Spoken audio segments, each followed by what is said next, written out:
1 tumbler உளுந்து 1 மணி நேரம் நல்லா ஊறட்டும். 1 மணி நேரம் நல்லா ஊறிடுச்சு. இதை மிக்சியில் போட்டு நல்லா பேஸ்ட்டாக அரைச்சிக்கலாம். இந்த மாதிரி நைஸாக அரைச்சி வச்சுக்கணும். பேனில் சூடானது 2 ஸ்பூன் நெய் ஊற்றிக்கலாம். அரைச்ச உளுந்து கொஞ்சம் தண்ணி ஊற்றி இது மாதிரி கொஞ்சம் கலந்துக்கலாம். நெய் நல்லா காஞ்சதும் உளுந்தை இது கூட சேர்த்துக்கலாம்.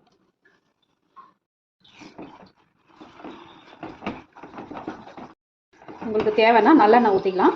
நான் வந்து நல்லெண்ணெய் ஊற்றிக்கல, நெய் மட்டும் தான் யூஸ் பண்ணியிருக்கிறேன். 1 கப்பு நாட்டு சர்க்கரை,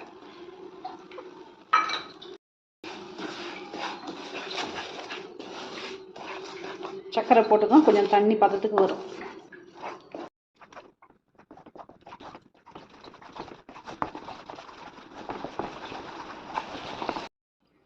இன்னொரு ஸ்பூன் நெய் போட்டுக்கலாம்.